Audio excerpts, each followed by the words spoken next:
Fala galera, tudo bem com vocês? Santos joga mal, perde para o Atlético Paranaense e agora se encontra numa situação em desvantagem contra a equipe do Paraná para o jogo da volta na Copa do Brasil.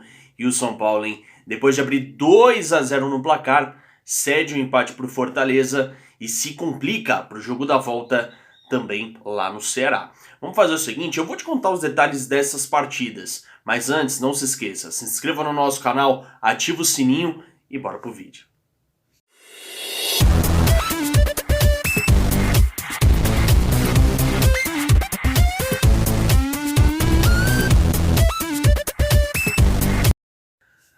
Ai, ai, ai, torcedor, sejam todos muito bem-vindos ao canal Fim de Papo. Tudo bem com vocês, pessoal?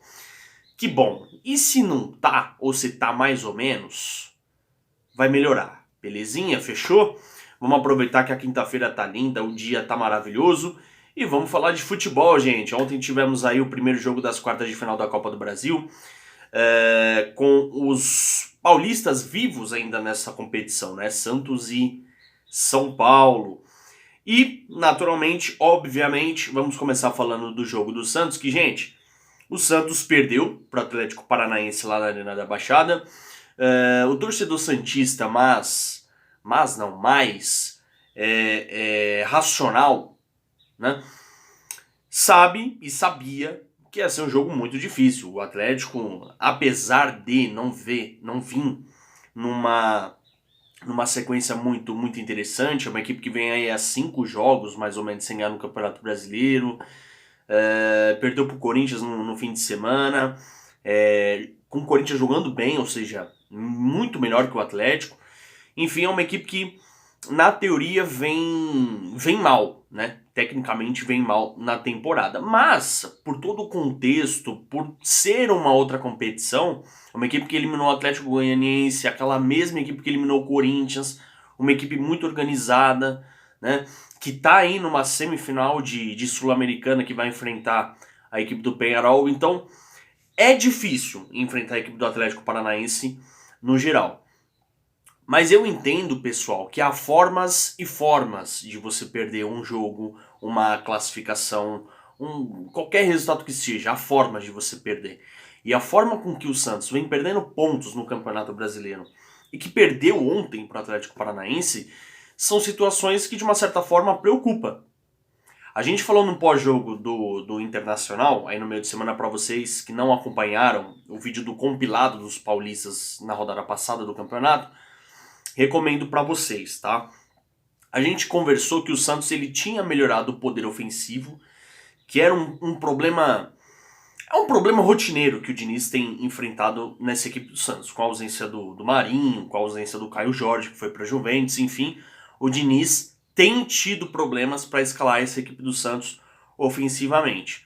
E ele, de um primeiro momento, ele conseguiu arrumar contra o Internacional, conseguindo fazer 2 gols, pressionar em alguns momentos do jogo. Mas defensivamente a equipe foi muito mal. E a equipe vem muito mal. Ontem, se você perceber na partida, pessoal, o Santos ele tem uma transição defensiva muito lenta. O que é essa transição defensiva? Quando você está atacando e perde essa bola, o tempo de recomposição que sua zaga tem que ser rápido. É primordial para que a equipe adversária não crie um contra-ataque tão rápido, ou se pelo menos criar um contra-ataque, não seja letal. E o Santos, além de ter essa transição, não é uma equipe brilhante tecnicamente para sair, por exemplo, tocando bola, que é o estilo do Fernando Diniz desde sempre, né? Ele tentou implantar esse estilo no São Paulo, não deu certo, foi muito criticado. E não aprende, cara. E não aprende. Claramente é um treinador de um esquema tático só, ele não muda, não joga diferente, né? Para muitos santistas que eu acompanhei durante essa semana, inclusive tinha a opinião e o desejo de que o Santos fosse mais fechadinho para poder conseguir um empate, enfim, para que o jogo da volta na Vila, aí sim, o Santos depositasse sua força máxima, mas o Diniz ele não consegue jogar assim, o Diniz é ataque. Só que quando você pega um treinador que quer jogar de forma ofensiva, que é o DNA santista, mas que ele não tem recursos, e que todo jogo ele termina com 5, 6 atacantes, e ontem foi mais um exemplo, e não funciona, aí não tem jeito. Ontem ele foi na formação 4-3-3, jogando com o Carlos Sanches no meio entre aspas, né? Se você olha no papel, lá na ficha técnica, você até pensa, ó, o Carlos Sanches no meio, Marcos Guilherme aberto, e vamos ver o que vai dar. Só que ontem, em vários momentos da partida, você se deparava com a situação do Marcos Guilherme jogando pelo meio e o Sanches jogando aberto.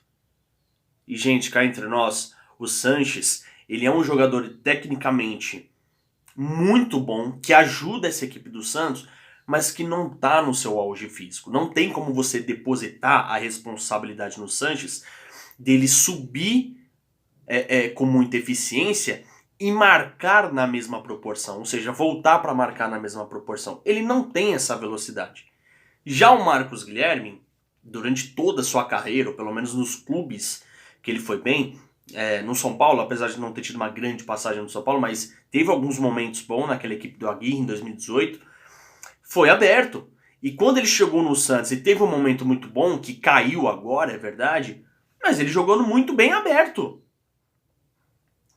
Então era uma questão lógica. Talvez ele tentou confundir a cabeça dos zagueiros do Atlético, mas a questão é que sentiu fisicamente o Santos, e o Santos não conseguiu desempenhar.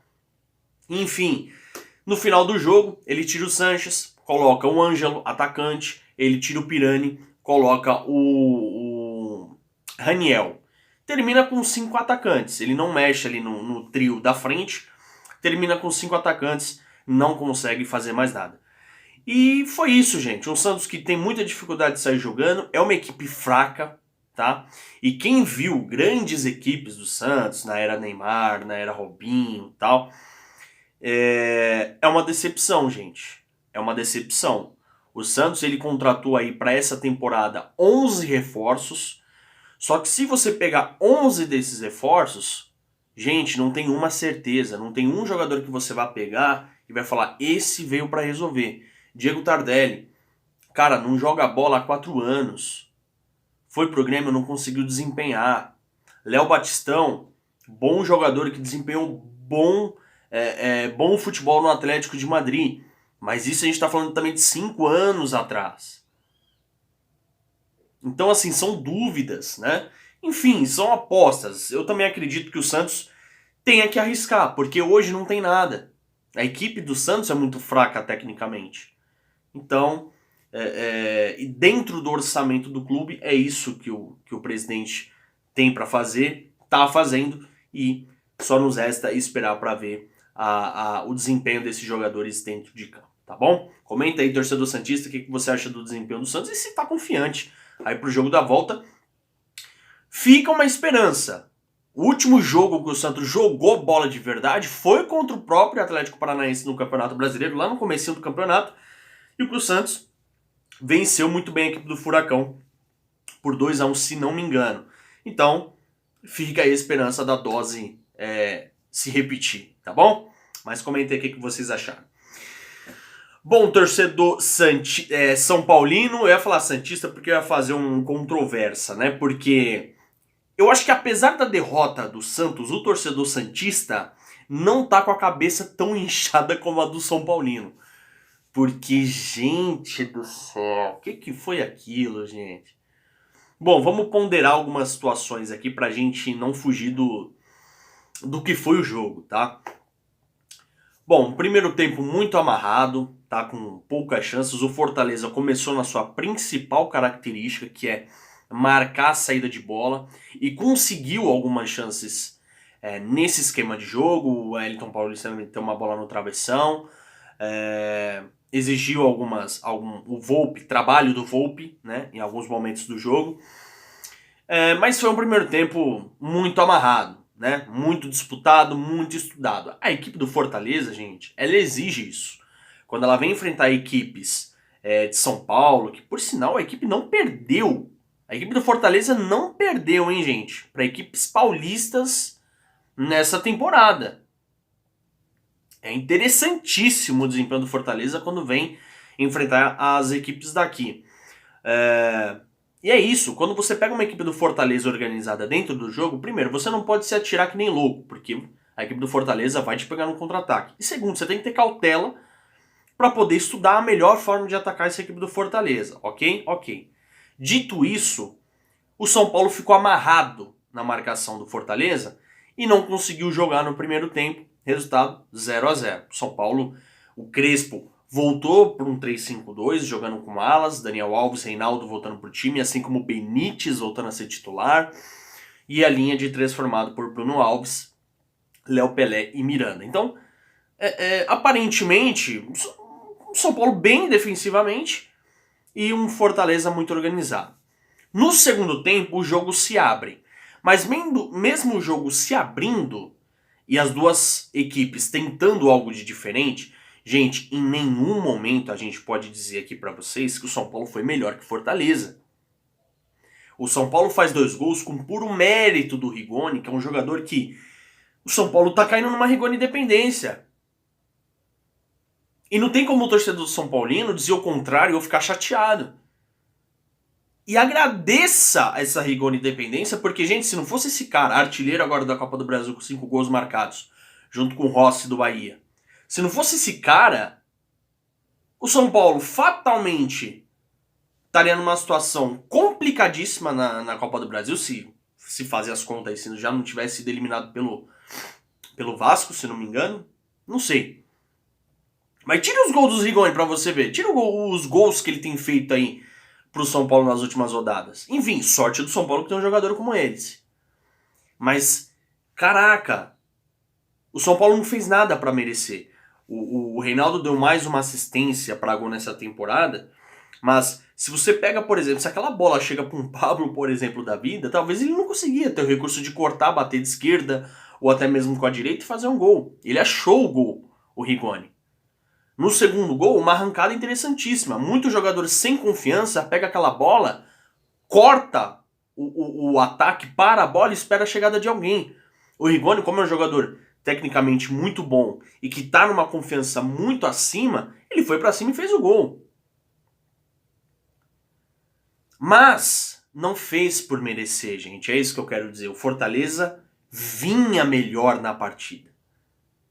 E aí a gente vai entrar numa questão que não é nova, né? O torcedor são paulino sabe muito bem como é isso, mas psicologicamente essa equipe de São Paulo, quando toma um gol, para. E o que me impressiona é o fato de parar de jogar quando toma um gol e com jogadores experientes no elenco. No elenco não, no time. Gente, você ganhando de 2-0, isso o Rigoni fez o gol aos 30 minutos. O segundo gol do São Paulo saiu aos 30 minutos. 30 minutos não. Quantos minutos, produção? 34. 34 minutos do segundo tempo, o segundo gol do São Paulo. Naturalmente, se você tem uma equipe experiente, você roda essa bola, você controla o jogo. Você não deixa a equipe adversária crescer. O que o São Paulo faz?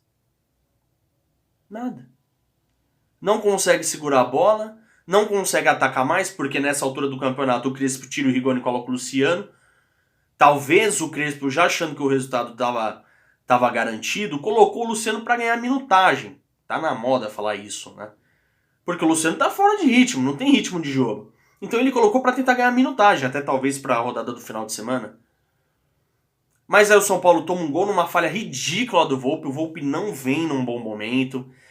E se o São Paulo tivesse um elenco qualificado ao ponto de ter um goleiro reserva bom, altura, confiante, eu acho que esse seria o momento de repensar. Porque o Volpi não tá bem, gente. E aí não é nada contra o goleiro Volpi. Pra mim o goleiro Volpi, o Thiago Volpi já teve alguns momentos interessantes com a camisa de São Paulo. Mas é um fato. Neste momento, não vive um bom momento. E talvez é preciso ganhar um descanso, né? Até para se poupar um pouco. Tem recebido muitas críticas e às vezes o cara não reage bem a esse tipo de crítica. Enfim. E aí, toma um gol, já é o suficiente para vir aquele trauma na cabeça do São Paulo, os jogadores sentirem psicologicamente, e praticamente nos últimos minutos, no último lance praticamente da partida, o Romarinho faz o gol de empate, um gol importante para o Fortaleza, que dá, além da questão de você estar perdendo de 2-0 e você conseguir tirar essa vantagem, moralmente te faz crescer muito mais do que essa equipe do Fortaleza tem apresentado nessa temporada, né? É uma equipe organizada, gente. Eu vou falar para vocês, com 2-0 no placar, mesmo com um bom momento do Fortaleza na temporada, a gente poderia chegar aqui e falar, ó, o São Paulo tá com um pé na semifinal da Copa do Brasil. Mas agora a questão que fica é moral, né? Uma equipe que abre 2-0, toma um empate do jeito que foi em 5 minutos, como é que fica, né? Até para a sequência da temporada. Enfim, sorte ou não, o próximo jogo só acontece no dia 15 de setembro, às 9h30, lá em Fortaleza. E a tendência é que até lá essa equipe do São Paulo consiga se recuperar. Mas, gente, algumas coisas precisam ser mudadas nessa equipe do São Paulo. Algumas peças que não estão bem e experientes, né? Algumas peças precisam ser revistas e revisadas, melhor dizendo, para que o São Paulo não venha sofrer, né? Tanto individualmente, com críticas duras, e que não tô falando aqui que não tem que ter, gente, tem que ter. Mas o que eu quero dizer é, há jogadores, não só no São Paulo, mas no futebol, que reagem de algumas formas negativas, que não conseguem desempenhar, e aí precisa ser trabalhado. Enfim, o que vocês acham? Comenta aí, torcedor São Paulino. Acredito que tá com a cabeça inchada, né? Puto da vida, mas faz parte. É o futebol. Fortaleza é uma equipe dura. E que, inclusive, pessoal, só um detalhe para terminar. No ano passado, quando as duas equipes se enfrentaram na Copa do Brasil, foi o mesmo cenário, hein? O São Paulo abriu... A diferença é que a decisão foi no Morumbi, né? Mas o São Paulo abriu 2-0. O primeiro jogo foi 3-3 lá em Fortaleza. O Fortaleza busca o resultado e nos pênaltis o São Paulo segue na Copa do Brasil. Será que a gente vai ter um cenário parecido? Aguardemos.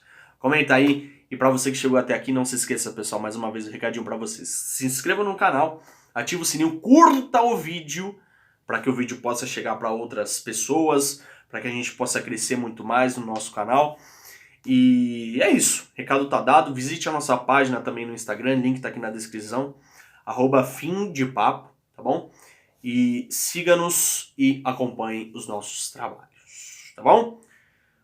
Grande abraço.